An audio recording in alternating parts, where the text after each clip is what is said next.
السلام علیکم دوستو، پلان بی کی جاسوس سیریز میں خوش آمدید۔ معزز سامعین حضرات، آئیے سنتے ہیں عنایت اللہ کی جنگی سرگزشت منزل اور مسافر قسط نمبر 39۔ معزز سامعین، آپ سے امید کی جاتی ہے کہ ویڈیو کو لائک کریں اور چینل کو بھی سبسکرائب کر دیں، شکریہ۔ اب آئیے میں آپ کو آدھی صدی پیچھے لے چلتا ہوں، جہاں حوالدار فضل داد ان نانگوں کے ہتھے چڑھ گیا تھا۔ اس وقت نانگے ناگے نہیں تھے بلکہ وحشی اور درندے تھے۔ فضل داد جھونپڑے میں بیٹھا ہوا تھا، دن کا وقت تھا، اس نے فرار ہونے کا ارادہ کر لیا تھا۔ وہ اٹھا اور دروازے کا جائزہ لیا، دروازہ باہر سے بند تھا۔ اس نے دروازے کو ہاتھ لگایا اور ذرا سا دھکیلا، اس سے اندازہ ہو گیا کہ دروازہ مضبوط نہیں۔ اگر وہ دروازے کو اپنے جسم کے دھکوں سے دھکیلتا تو دروازے کے تختے ٹوٹ سکتے تھے۔ وہ زور زور سے ٹھڈے مار کر بھی دروازہ توڑ سکتا تھا، لیکن اس نے ایسی جرت نہ کی۔ اسے معلوم تھا کہ باہر نانگے موجود ہیں اور وہ فوراً اسے پکڑ لیں گے اور یہ بھی ہو سکتا ہے کہ اسے مار ہی ڈالیں۔ اس نے یہ بھی سوچا کہ شام کا کھانا کوئی لائے گا ہی، اگر وہ اکیلا ہوا تو اس پر قابو پا لے گا اور اس کا گلا گھونٹ کر بھاگ جائے گا۔ اسے اپنا یہ پلان بھی اچھا نہ لگا، کیونکہ وہ زہرہ خانم کو بھی ساتھ لے جانا چاہتا تھا۔ اس نے کمانڈو ٹریننگ لی ہوئی تھی، وہ اپنا ہر داؤ آزمانا چاہتا تھا اور اس کا یہ ارادہ بہت ہی مضبوط تھا۔ وہ فرار کے طریقے سوچ رہا تھا کہ اس سے باہر سے دروازہ کھولنے کی آوازیں آئیں۔ وہ دروازے کی طرف دیکھنے لگا، دروازے کا کواڑ بڑی تیز سے کھلا اور دو نانگے بہت تیزی سے اندر داخل ہوئے۔ ایک نے فضل داد کا ایک بازو اور دوسرا بازو پکڑا اور اسے اٹھا لیا۔ اب فضل داد کھڑا تھا اور ایک نانگا اس کے پہلو میں، دوسرا اس کے دوسرے پہلو میں کھڑا تھا۔ دونوں نے اس کے بازو پکڑ رکھے تھے۔ ایک دو منٹ بعد دروازے میں ان کا سردار نمودار ہوا۔ اس کے ہاتھ میں وہی ڈنڈا تھا جو فضل داد نے پہلے دیکھا تھا۔ یہ 2 فٹ لمبا ڈنڈا تھا اور اس پر رنگدار کپڑے کے ٹکڑے لپٹے ہوئے تھے۔ اس کے ایک سرے پر پرندوں کے رنگدار پر لگے ہوئے تھے اور دوسرے سرے پر چھوٹی چھوٹی 2 گھنٹیاں بندھی ہوئی تھی۔ اس کے ساتھ زہرہ بھی تھی۔ زہرہ خانم کو زندہ اور سلامت دیکھ کر فضل داد کو اطمینان ہوا۔ اب وہ اس سے یہ پوچھنا چاہتا تھا کہ اس کے ساتھ گزشتہ رات کیا سلوک ہوا، لیکن یہ پوچھنے کی مہلت نہ دی گئی۔ ہوا یہ کہ جن 2 نانگوں نے اسے پکڑ رکھا تھا، انہوں نے ایک تو اس کے بازو نیچے کو کھینچے جیسے اسے بٹھانا چاہتے ہوں، اس کے ساتھ ہی انہوں نے اس کے سر اور گردن پر ہاتھ رکھ کر نیچے کو دبایا۔ وہ کچھ کہہ بھی رہے تھے، ایک نانگے نے اسے چھوڑ کر سجدہ کیا اور فوراً کھڑا ہوا۔ پھر اس نے فضل داد کو اشارہ کیا کہ وہ بھی سجدہ کرے۔ ان کا سردار زہرہ خانم کے ساتھ دروازے میں رک گیا تھا۔ فضل داد اس کے آگے سجدہ نہیں کر رہا تھا، وہ مسئلہ زبان کا تھا۔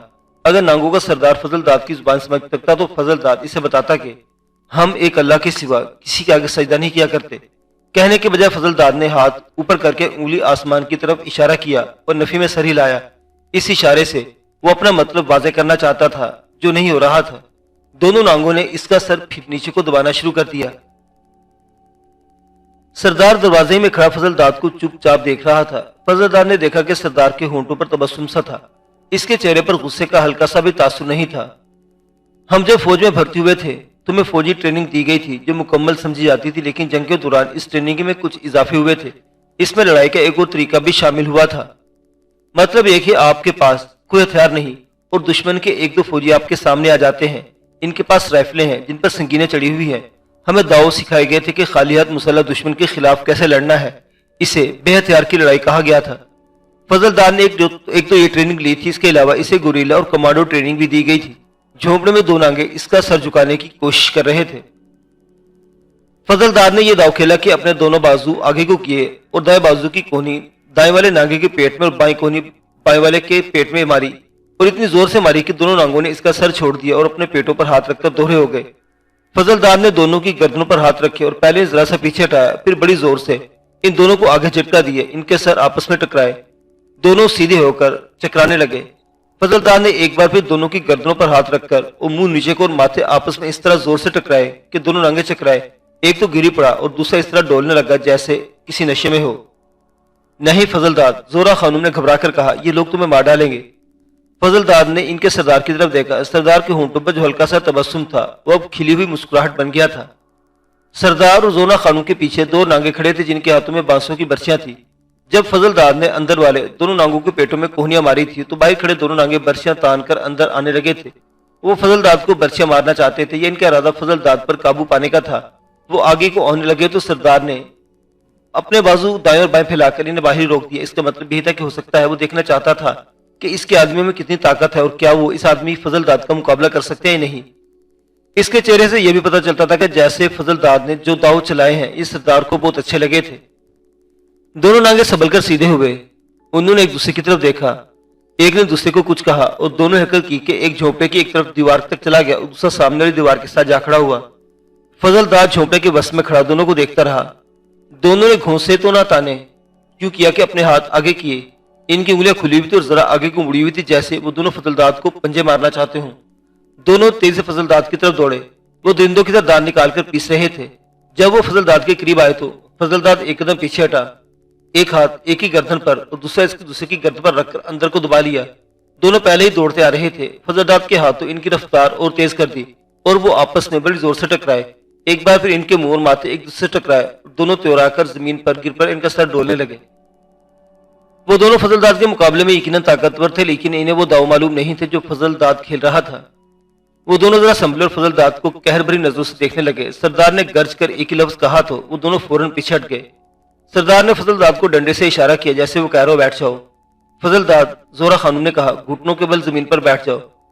فضل داد دو زانو ہو کر زمین پر بیٹھ گیا۔ سردار آگے بڑھا اور اپنے ڈنڈوں کا پرو والا سرا اس کے کندھے سے لگایا، پھر دوسرے کندھے سے لگایا اور پھر ڈنڈے کا سرا اس کے سر پر آہستہ سے رکھا۔ اس نے کچھ کہا بھی جو فضل داد نہیں سمجھ سکا، وہ اتنا ہی سمجھ سکا کہ سردار غصے میں نہیں، اس نے اسے شاباش دی ہے۔ اس کے بعد سردار نے اپنا ڈنڈا درمیان سے پکڑا اور بازو لمبا کر کے ڈنڈا فضل داد کے سر سے ذرا اوپر لہرایا اور پھر اس کے ہاتھ بڑی زور سے کانپنے لگے اور ڈنڈے کے دوسرے سر پر لگی چھوٹی چھوٹی گھنٹیاں بجنے لگی۔ کچھ دیر بعد سردار نے ڈنڈا پیچھے کر لیا اور دایاں ہاتھ فضل داد کی طرف بڑھا دیا۔ فضل داد نے سمجھ لیا کہ وہ اس کے ساتھ ہاتھ ملانا چاہتا ہے، اپنا ہاتھ آگے کیا جو سردار نے اپنے ہاتھ میں لے کر عجیب سے طریقے سے مصافحہ کیا۔ پھر اس نے فضل داد کو اٹھنے کا اشارہ کیا۔ زہرہ، فضل داد نے زہرہ خانم سے پوچھا، کیا تم سمجھ سکتی ہو کہ اس کا مطلب کیا ہے؟ میرا خیال ہے میں سمجھ گئی ہوں، زہرہ خانم نے کہا۔ میں کل سے اسے اشاروں میں سمجھانے کی کوشش کروں کہ ہمیں زندہ رہنے دے اور ہم دونوں کو آزاد کر دے۔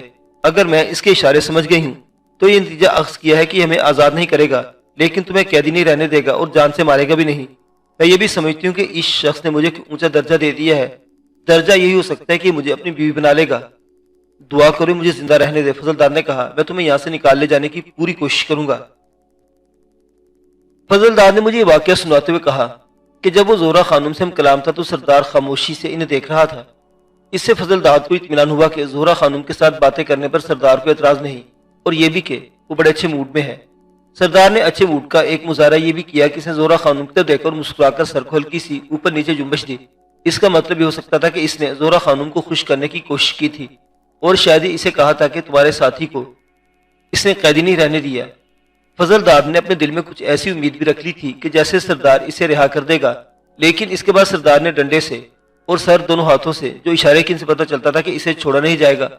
فضل داد نے سوچا کہ اسے شاید چھوڑا نہ جائے لیکن قید میں نہ رکھا جائے، اس طرح اس کا اپنا فرار تو ممکن تھا، لیکن وہ زہرہ خانم کو بھی وہاں سے نکالنا چاہتا تھا۔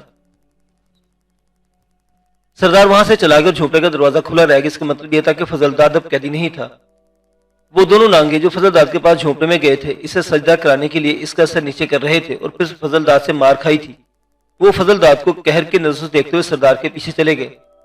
فضل داد نے یہ جگہ ایک دو روز پہلے دیکھی تھی، لیکن اس وقت وہ ایسی حالت میں نہیں تھا کہ گرد و پیش کی ہر ایک چیز کو دیکھ سکتا۔ اس کے ہاتھ اور پاؤں بندھے ہوئے تھے اور اسے ایک مردہ جانور کی طرح لایا گیا تھا، پھر اسے ایک درخت کے ساتھ باندھ دیا گیا تھا اور اس کے بعد اسے جھونپڑے میں قید کر دیا گیا تھا۔ اب وہ ایک آزاد آدمی کی حیثیت سے اس جگہ کا جائزہ لینے لگا۔ وہ دراصل فرار کا راستہ دیکھ رہا تھا۔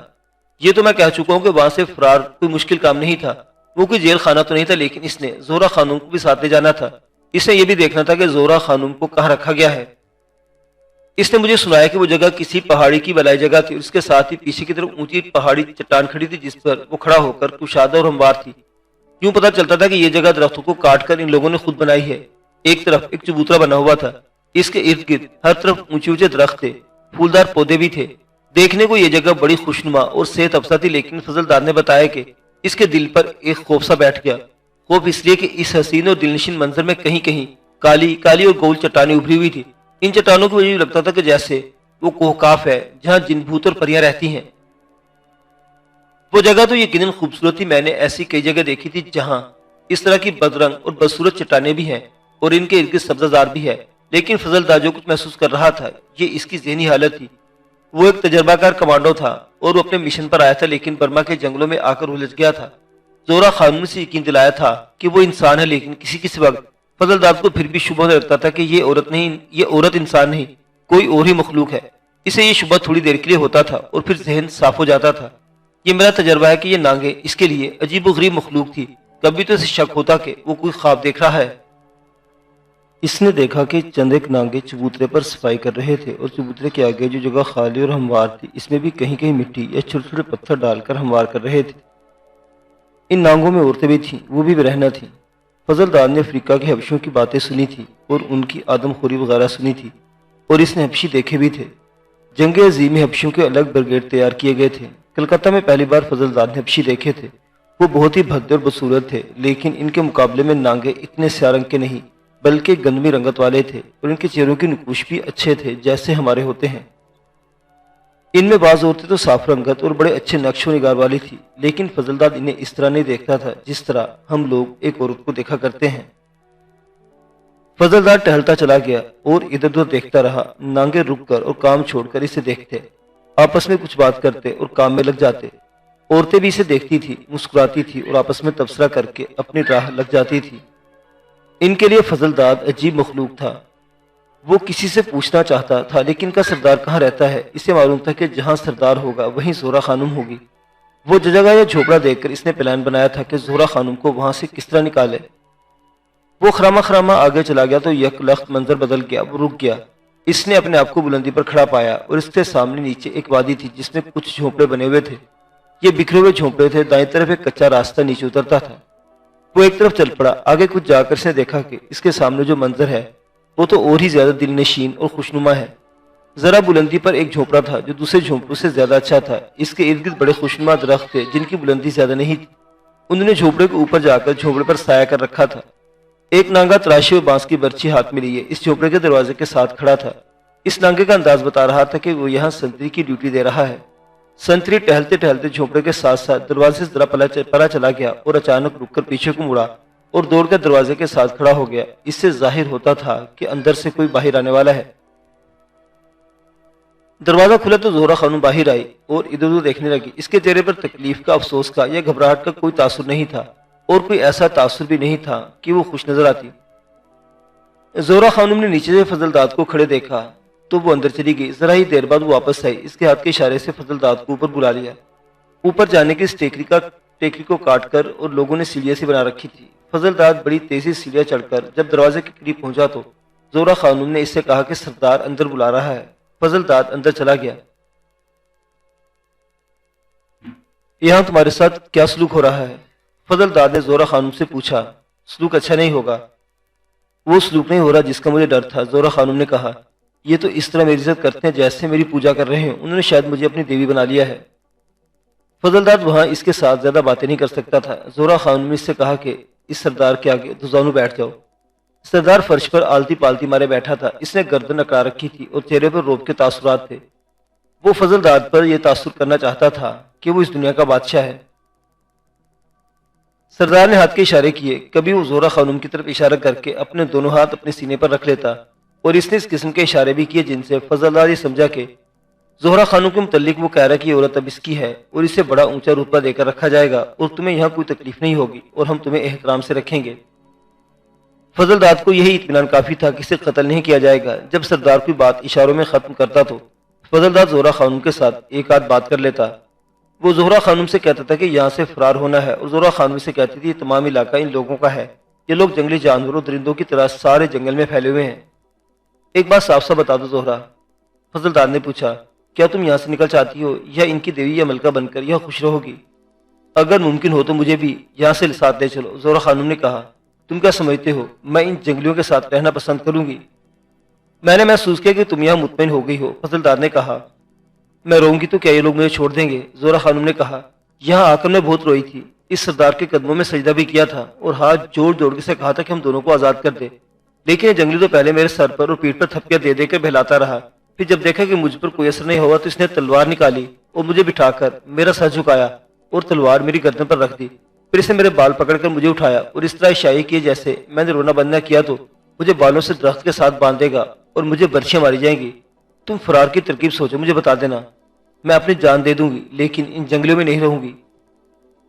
زہرا خانم نے فضل داد سے کہا کہ سردار کے سامنے غصے کا اظہار نہ کرنا اور چہرے سے یہ ظاہر ہوتا رہے کہ تم نے اس کی غلامی قبول کر لی ہے اور یہاں ہم دونوں خوش ہیں۔ فضل داد نے مجھے چھوٹی چھوٹی باتیں سنائی تھی جو میں نے سنانی شروع کر دی تو خام خواہ بات بہت لمبی ہو جائے گی۔ میں آپ کو بڑے واقعہ سنانا چاہتا ہوں۔ میں یہ بھی بتا دوں کہ جب فضل داد مجھے باتیں سنا رہا تھا تو کبھی کبھی مجھے شک ہوتا تھا کہ یہ شخص جھوٹ بول رہا ہے۔ فوجیوں میں یہ خصلت پائی جاتی ہے کہ بارکوں میں تنہائی کی زندگی گزارتے گزارتے کچھ ایسے بور ہونے لگتے ہیں کہ ضرورت محسوس ہوتی ہے کہ دل بہلایا جائے۔ اکثر فوجی اپنے عشق و محبت کے من گھڑت قصے سنایا کرتے ہیں۔ مثلا معمولی سے ایک سپاہی سناتا ہے کہ اس کے گاؤں کے نمبردار کی بیٹی اس پر مرتی تھی، پھر وہ اس سے ملاقاتوں کی کہانیاں سناتا ہے۔ فوجیوں دیہاتوں کے ہاں یہ رواج بھی تھا کہ وہ جب بھی کوئی واقعہ سناتے ہیں تو اس میں زیب داستان اور مبالغہ ضرور ہوتا ہے اور اسے وہ بہت زیادہ سنسنی خیز بنا دیتے ہیں۔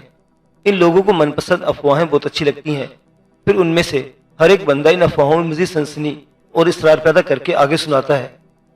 میں کبھی کبھی یہ سمجھتا تھا کہ فضل داد پر اس جنگل نے اثر کیا ہے کہ یہ شخص تصورات کی دنیا میں چلا گیا ہے۔ صحرا میں ایسے ہوتا ہے کہ تھکانا اور پیاس کا مارا مسافر قدم گھسیٹتا ہے اور سامنے اس کا ذہن سے نخلستان اور پانی کی جھیلیں دکھاتا ہے، پھر مسافر اس رات کے تعاقب میں چلتا ہی رہتا ہے حتیٰ کہ گرتا اور مر جاتا ہے۔ میں یہ سمجھتا تھا کہ فضل داد اپنے ذہن کی دنیا کی باتیں سنا رہا ہے، لیکن بہت عرصہ بعد جب میں واپس اپنے گاؤں آیا تو فوجیوں سے ملاقاتیں ہوئی۔ پھر گزرے وقتوں میں بہت سے فوجی ملے جن میں سے بعض برما میں لڑے تھے اور بعض آسام کے ان علاقوں میں بھی گئے تھے جو ان نانگوں کا علاقہ تھا۔ ان فوجیوں میں سے بعض نے مجھے ان نانگوں کے قصے سنائے تھے۔ فضل داد جب اپنی آپ بیتی سنا رہا تھا اور مجھے اس پر شک ہوتا تھا، مجھے ان فوجیوں کی سنائی باتیں یاد آ جاتی، اس سے میرا شک رفع ہو جاتا تھا۔ ان فوجیوں نے نانگوں کو دیکھا تھا اور ان کی درندگی، آدم خوری، کھوپڑی پرستی اور ان کے رہن سہن کی باتیں سنی تھی۔ اس کے برعکس فضل داد ان کی خوفناک اور پرسرا دنیا کے اندر چلا گیا تھا یا لے جایا گیا تھا۔ فضل داد نے سردار کے جھوپڑے کے اندر 5 انسانی کھوپڑیاں دیکھی جو بڑے قرینے سے رکھی تھی، 3 نیچے اور 2 ان کے اوپر رکھی ہوئی تھی۔ فضل داد نے وہ دن کچھ گھومتے پھرتے اور باقی جھونپڑے میں لیٹے اور بیٹھ کے گزار دیا۔ سورج غروب ہونے سے ذرا پہلے فضل داد باہر نکلا کہ کیونکہ اسے باہر کوئی بڑی سرگرمی سنائی دے رہی تھی۔ اس نے دیکھا کہ بہت سے نانگے چبوترے پر کپڑے بچھا رہے ہیں اور اس کے سامنے جو جگہ تھی اسے صاف بھی کر رہے تھے۔ چبوترے سے چند گز دور ایک بڑا وزنی پتھر رکھ دیا گیا تھا جو فضل داد سمجھ نہ سکا کہ یہ کیوں رکھا گیا ہے۔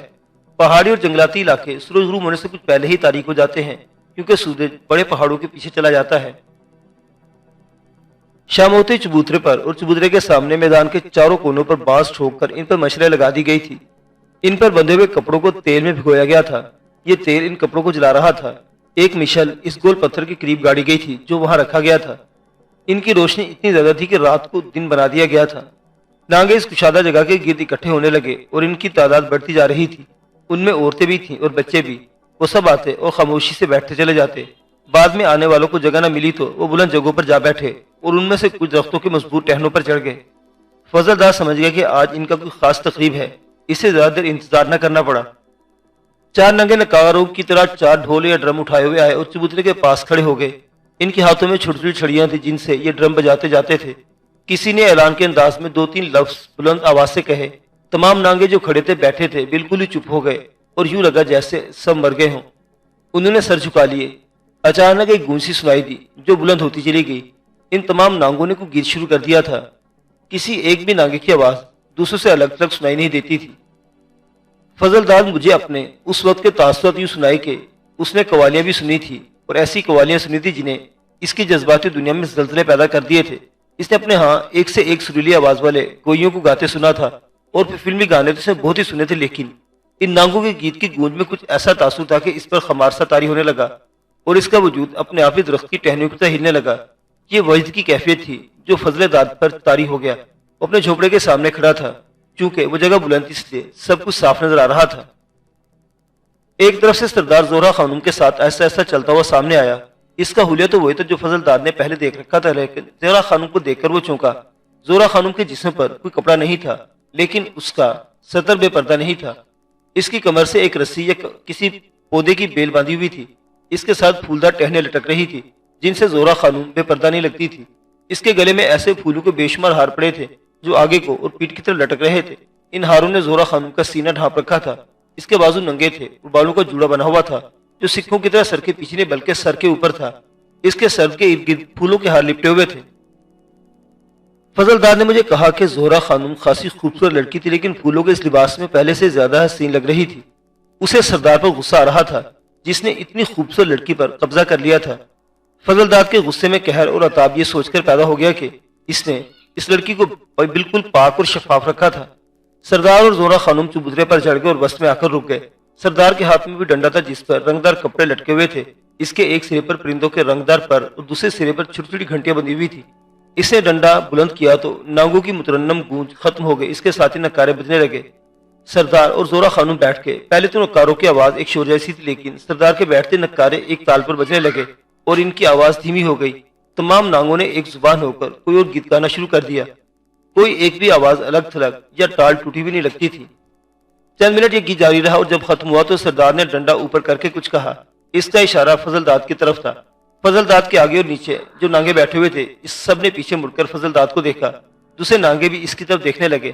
چبوترے کے قریب کھڑے نانگوں میں سے دو فضل داد کی طرف آئے، اس کے قریب آ کر اشارہ کیا کہ وہ ان کے سردار کے پاس جائے۔ فضل داد نے سوچا کہ ان لوگوں کی نیت ٹھیک نہ ہوتی تو وہ اسے بازوں سے پکڑ کر اس طرح گھسیٹتے جس طرح سزائے موت والے قیدی کو پھانسی کے تختے تک لے جایا جاتا ہے۔ انہوں نے احترام سے ذرا جھک کر اسے اشارہ کیا تھا کہ وہ چلے۔ فضل دار نے زہرا خانم کی طرف دیکھا تو زہرا خانم نے ہاتھ اوپر کر کے اسے اشارہ کیا کہ وہ آ جائے۔ فضل دار چبوترے پر چلا گیا۔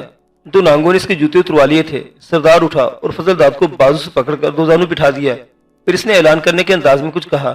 پھر اس نے اپنے ڈنڈے کے پروں والا سرا پہلے فضل داد کے کندھے پھر دوسرے کندھے کے ساتھ لگایا اور پھر یہ سرا کچھ سر کے ساتھ لگائے رکھا اور کچھ کہتا بھی رہا۔ اس نے نانگوں کی طرف منہ کر کے کچھ کہا۔ نانگوں نے نعرہ سا لگایا اور تالیاں بجائی، جس کا مطلب تھا کہ وہ اپنے سردار کے فیصلے پر بہت خوش ہے۔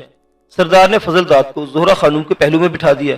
اس سے یہی ظاہر ہوتا تھا کہ فضل داد کو بھی سردار نے زہرا خانم کی طرح اونچا درجہ دے دیا ہے۔ فضل داد کو خیال آیا کہ ان لوگوں نے اسے اپنے ساتھ شامل کر لیا ہے اور اب سردار سے کہے گا کہ یہ کپڑے اتار دو اور نانگوں کے ساتھ نانگے بن جاؤ۔ فضل داد کا دماغ ایک بار پھر فرار کی ترکیبیں سوچنے لگا، لیکن جب اس نے نانگوں کی اس ہجوم کو دیکھا تو وہ ڈر گیا۔ زیادہ تر نانگوں نے برچیاں اٹھا رکھی تھی اور کچھ ایسے بھی تھے جنہوں نے کندھوں کے ساتھ کمانے اور پیٹھ پیچھے تیروں کے ترکش لٹکا رکھی تھی۔ فضل داد نے ہتھا تو اس کے پاس ایک چاقو تھا جس کے جھولے میں پڑا ہوا تھا اور جھولا نانگوں نے لے لیا تھا۔ میں کھوپڑیوں کا ذکر کرنا بھول گیا ہوں۔ میں نے پہلے بتایا تھا کہ ان لوگوں نے انسانی کھوپڑی کو خصوصی اہمیت تھی۔ جس چبوترے پر سردار زہرا خانم اور فضل داد بیٹھے تھے اس چبوترے کے چاروں کونوں پر سریکے سے کھوپڑیاں رکھی ہوئی تھی۔ دو کھوپڑیاں سردار اور زہرا خانم کے آگے رکھی گئی تھی۔ جب فضل داد کو زہرا خانم کے پہلو میں بٹھایا گیا تو ایک نانگا ایک اور کھوپڑی اٹھا کر لایا اور فضل داد کے آگے رکھ کر چلا گیا۔ اس کے بعد دو عورتوں اور دو مردوں نے مل کر ڈانس کیا۔ یہ ڈانس ان کا کوئی اپنا ہی تھا۔ ان کے جسموں کی حرکات کچھ ایسی تھی جیسے وہ ان حرکات سے کوئی بات سمجھا رہے ہوں۔ اس ڈانس میں کوئی عجیب سا تاثر تھا جو فضل داد نے خاص طور پر محسوس کیا۔ میں نے فضل داد سے پوچھا کہ وہاں مرد بھی ننگے اور عورتیں بھی ننگی تھی تو ان کا آپس میں رویہ کیا تھا؟ فضل داد نے کہا کہ وہ خود حیران ہے کہ بالکل ننگے ہونے کے باوجود کوئی مرد کسی عورت کی طرف نہیں دیکھ رہا تھا۔ صاف پتہ چلتا تھا کہ ان لوگوں میں ڈسپلن ہے اور یہ اس طرح کی بدی نہیں جو ہمارے مہذب معاشرے میں دیکھنے میں آتی ہے۔ یہ ڈانس ختم ہوا تو دونوں مرد اور دونوں عورتیں اپنی بھی جگہ پر چلے گئے۔ اس کے فوراً بعد 12-13 آدمی ایک صف میں کھڑے ہو گئے اور ان کے سامنے 12-13 عورتیں اسی طرح صف میں آن کھڑی ہوئی۔ یہ سب نوجوان اور جوان عورتیں تھیں۔ انہوں نے نکاروں کی تھاپ پر ڈانس کیا اور کوئی گیت گایا۔ وہ آہستہ آہستہ صفوں میں ایک دوسرے کے قریب آتے اور اسی طرح واپس چلے جاتے۔ پھر ناچتے ناچتے ایک دائرے میں ہو گئے اور پھر ایک مرد اور ایک عورت الگ الگ ہو کر ایک ہی تھاپ پر ایک ہی قسم کا ڈانس کرتے کرتے پھر الگ ہو گئے اور پہلے کی طرح صفوں میں جا کھڑے ہوئے۔ کچھ دیر بعد یہ ناچ بھی ختم ہو گیا۔ سردار جو آلتی پالتی مارے بیٹھا تھا اپنا 2 فٹ لمبا ڈنڈا بلند کر کے ہلایا اور کوئی حکم دیا یا اعلان کیا۔ تمام نانگے ایک طرف دیکھنے لگے۔ اس طرف 3 نانگے ایک جوان سال آدمی کو لا رہے تھے۔ اس کے ہاتھ پیٹھ پیچھے بندھے ہوئے تھے۔ وہ چل نہیں رہا تھا بلکہ اسے چلایا جا رہا تھا۔ اس آدمی کے چہرے کے نقوش آسامیوں جیسے تھے یا وہ برمی تھا۔ اس کا رنگ سفیدی مائل پیلا تھا اور وہ بالکل برہنہ تھا۔ اسے اس گول پتھر کے قریب لے جا کر کھڑا کر دیا گیا جو اس جگہ وسط میں رکھا گیا تھا۔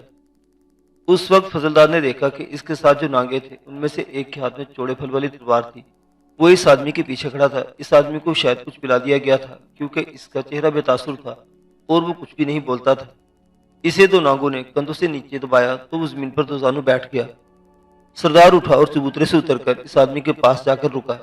ایک نانگا ہاتھ میں ایک پیالہ لے کر دوڑا آیا اور پیالہ دونوں ہاتھوں پر اٹھائے سردار کے آگے کر دیا۔ سردار نے اس پیالے میں اپنے دائیں ہاتھ کی انگلی ڈبوئی اور باہر نکال کر پانی سا اس آدمی کی پیٹھ پر چھڑک دیا۔ سردار نے اپنا ڈنڈا درمیان سے پکڑا اور بازو لمبا کر کے ڈنڈا اس آدمی کے جسم سے ذرا اوپر رکھا۔ سردار نے آسمان کی طرف منہ کر کے بڑی بلند آواز میں کچھ کہا اور پھر اس کا ڈنڈے والا ہاتھ بڑی زور سے کانپنے لگا، جس طرح مداری ڈگڈگی بجایا کرتا ہے۔ اس حرکت کے مطابق ڈنڈا بھی ڈگڈگی جیسی حرکت کرنے لگا۔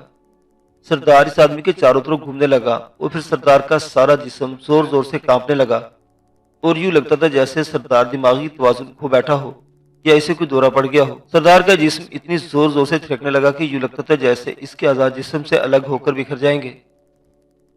جب وہ اور زیادہ جوش میں آیا تو اس کے تھرکنے کی تال پر نکارے بجنے لگے اور باقی نانگوں نے اسی تال پر تالیاں بجانی شروع کر دی۔ پھر سردار آہستہ آہستہ نارمل حالت میں آنے کے بجائے یک لخت رک گیا، جیسے سوئچ آف کر دیا گیا ہو۔ اس کے ساتھ ہی نکارے خاموش ہو گئے اور نانگوں کی تالیاں بھی بند ہو گئی۔ سردار آہستہ آہستہ چلتا ہوا کچھ بڑبڑاتا پھر چبوترے پر چلا گیا اور ڈنڈے سے اشارے کر کے بیٹھ گیا۔ ایک نانگا دوڑا آیا، اس کے ہاتھ میں مٹی کا بہت بڑا پراتنما برتن تھا جس نے پتھر کے آگے رکھ دیا۔ دو نانگوں نے قیدی کو پکڑ کر پتھر کے قریب اس طرح کیا کہ اس کا سر پتھر سے ذرا آگے تھا اور گردن پتھر پر تھی۔ تلوار والا نانگا اس کے بائیں پہلو پر آیا اور ایک ہی بار میں اس نے قیدی کا سر جسم سے الگ کر دیا۔ سر برتن میں جا پڑا۔ ایک نانگے نے سر فوراً اٹھا لیا اور دوسروں نے اس بدقسمت آدمی کا باقی دھڑ اٹھا کر اس طرح آگے کر دیا کہ اس کا سارا خون پرات میں گرنے لگا۔ زہرا خانم یہ ہولناک منظر دیکھ رہی تھی۔ جب قیدی کی گردن کٹ گئی تو زہرا خانم نے اپنے دونوں ہاتھ اپنی آنکھوں پر رکھ کر ہلکی سی چیخ ماری۔ فضل داد نے اپنا ایک بازو اس کے کندھوں پر رکھا، پھر اس کی پیٹھ تھپکی اور کہا، حوصلہ قائم رکھو۔ سردار نے زہرا خانم کو اس خوفزدگی کی حالت میں دیکھا تو اس نے بھی زہرا خانم کی پشت پر ہاتھ رکھ دیا۔ ادھر نانگوں نے وہ شور و غل برپا کیا کہ کان پڑی آواز سنائی نہیں دیتی تھی۔ قیدی کا خون مٹی کے برتن میں بھرتا جا رہا تھا۔ دو نانگے اس کی پیٹھ کو کمر سے لے کر کندھوں سے یوں تک دبا رہے تھے جیسے مالش کی جاتی ہے۔ اس سے آدمی کے جسم کا سارا خون باہر آ رہا تھا۔ پھر انہوں نے اس کی ٹانگیں بھی دبائی اور بازو بھی۔ آخر خون نکلنے کے بجائے وہیں جمنے لگا جہاں سے گردن کٹی تھی۔ دو نانگوں نے برتن اٹھایا اور چبوترے پر جا کر سردار کے آگے رکھ دیا۔ سردار نے اس خون میں اپنی ذرا سی انگلی ڈبوئی اور اپنے ماتھے پر لگائی۔ اس نے وہی انگلی پھر خون میں ڈبو کر زہرا خانم کے ماتھے پر لگائی اور پھر وہی انگلی حوالدار فضل داد کے ماتھے پر مل دی۔ خون والا برتن وہاں سے اٹھا لیا گیا اور چار پانچ ٹانگے ایک مٹکا اٹھائے ہوئے میدان میں آئے اور وہاں رکھ دیا۔ ایسا ہی ایک اور مٹکا آ گیا۔ نانگوں نے برتن والا خون دونوں مٹکوں میں آدھا آدھا ڈال دیا اور پھر دو نانگوں نے اپنی برچیاں مٹکوں میں ڈال کر زور زور سے ہلائی۔ مٹکوں میں شاید پانی تھا یا نہ جانے کیا چیز تھی جس سے یہ نانگے خون ملا رہے تھے۔ مٹکے بہت بڑے تھے۔ سردار نے اپنا ڈنڈا ہوا میں بلند کر کے کچھ کہا۔ نانگوں کے ہجوم میں بھگدڑ مچ گئی۔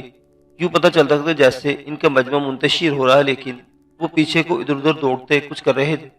تھوڑی دیر وہ اسی ہلڑ بازی کی حالت میں رہے۔ جب وہ پرسکون ہوئے تو کسی کے ہاتھ میں مٹی کا پیالہ، کسی میں ہاتھ میں مٹی کا گول ڈبہ اور کسی کے ہاتھ میں مگ تھا۔ وہ ایک قطار میں مٹکوں کے قریب گزرنے لگے۔ ایک نانگا ہر ایک برتن میں پانی سا مٹکوں میں ڈال ڈال کر نکال رہا تھا۔ اس دوران سردار نے اپنا ایک بازو زہرا خانم کی کمر پر ڈال دیا اور اسے اپنے قریب کر لیا۔ فضل داد جو سمجھا وہ یہ تھا کہ یہ سردار نے زہرا خانم کے ساتھ شادی کی تھی۔ میرا بھی یہی خیال ہے کہ سردار نے زہرا خانم کو بیوی بنا لیا تھا۔ معزز سامعین حضرات، عنایت اللہ کی یہ سرگزشت ابھی جاری ہے۔ بقیہ واقعات اگلی قسط میں۔ دیکھتے رہیے پلان بی کی جاسوس سیریز۔ اللہ حافظ۔